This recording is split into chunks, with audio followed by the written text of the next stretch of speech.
Have you ever wondered if something as simple as repeating a single phrase could transform your entire life? Can profound spiritual awakening come not through complexity, but through the most direct and humble of practices? Welcome back to the channel. I'm truly grateful that you're joining us once again on this path of clarity and transformation. If you're new here, welcome to a space of deep insight and inner awakening. Don't forget to subscribe and stay with us for future journeys.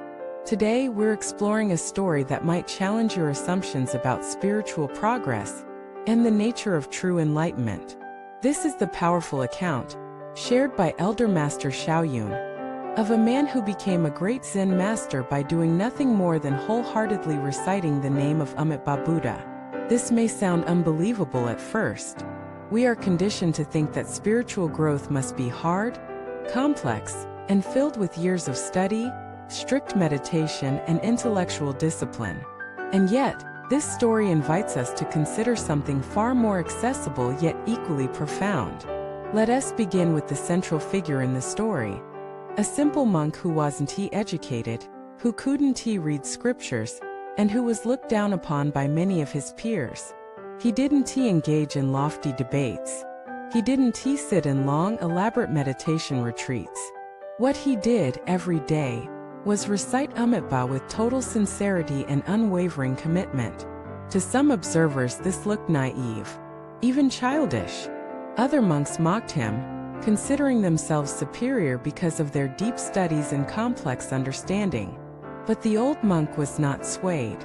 He continued day after day, breath after breath, with complete trust in the practice. And then something happened. One day, while sitting quietly in the temple courtyard, something shifted within him.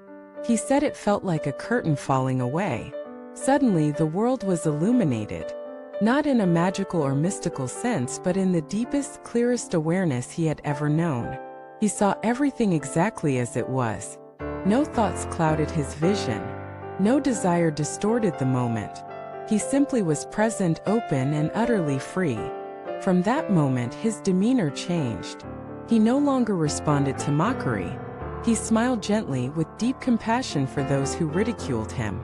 He began to speak not from theory, but from realization. And what he said stunned the entire monastery, because it was simple, clear, and undeniable. Even the learned monks began to seek him out, asking for guidance. The man they once called ignorant had become their teacher. Elder Master Shaoyun, who shared this story, said it was one of the most transformative things he had ever witnessed, because it shattered all the false ideas we carry about enlightenment, that it must be earned, deserved, or achieved through intellectual mastery. In reality, it is often humility, sincerity, and simplicity that open the door to awakening. So what is it about reciting Amitabha that holds such power? To understand this, we must look not just at the words, but at the heart behind them. When someone recites with full concentration, with deep devotion, with complete trust, they create a stillness in the mind that no amount of thinking can produce. The repetition becomes a rhythm, a grounding, a return. And in that stillness, something beyond the mind can emerge. It's not the word itself that holds power, it's the surrender. It's the total letting go of control. It's the absence of the ego that says, I must figure it out. Reciting Amitabha is not about escaping reality, it's about returning to it fully, without mental filters. It brings the mind home. Let us look at a more modern example. There was a young woman named Erin who had struggled for years with anxiety. She had tried therapy, self-help, journaling, breathwork, all with limited success. One day, she stumbled upon a video of a monk reciting Amitabha gently, like a lullaby. Something about it moved her. She began to try it herself, not because she fully understood it, but because it brought her calm. Morning and night, she repeated the name. At first, her mind resisted, but over time she noticed something. She was worrying less. She was more grounded. Her thoughts slowed down. She said, I realized I didn't need to understand everything, I just needed to trust something. Eventually, her entire life began to change, not dramatically, but steadily. She began to feel connected, alive, free. And this is the beauty of the practice. It asks for no qualifications. It requires no prior achievement. Only presence. Only sincerity.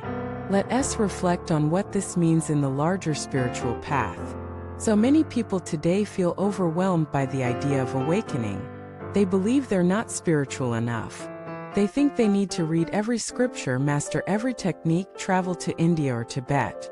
But what this story teaches us is that the gateway to liberation may be much simpler and closer than we think. It's in the breath, the moment, the return. When we chant Amitabha, we are not calling out to someone outside of us. We are calling inward to the deepest, most awake part of our being, the Buddha within. We are aligning our energy, creating stillness, training the mind to let go. Every time the name is spoken, it's like dropping a pebble in the pond of the mind. The ripples eventually settle, and what remains is clarity. This is why the practice works not because of superstition, but because of simplicity.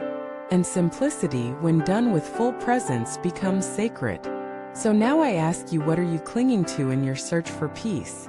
Are you overcomplicating your practice? Are you waiting until you feel ready to begin? The truth is, you are already ready. The doorway is open. You just need to walk through it with trust. Take a moment. Close your eyes. Breathe. And gently whisper Amitabha. Not as a ritual, not as a performance, but as a return to your heart, a return to the silence behind thought. Let this name be your anchor, your light, your reminder that the path is not something you climb but something you fall into once you stop holding on. If this story has touched you, share your thoughts in the comments. Have you ever experienced the power of a simple practice? What is the one thing that brings you back to yourself? Don't forget to like, subscribe, and share this video with anyone who feels overwhelmed by the complexity of the spiritual path. Let us remind each other. Awakening is not about doing more, it's about being more here. Thank you for watching this video. May the name you repeat bring you back to the peace that was never gone, only waiting to be remembered.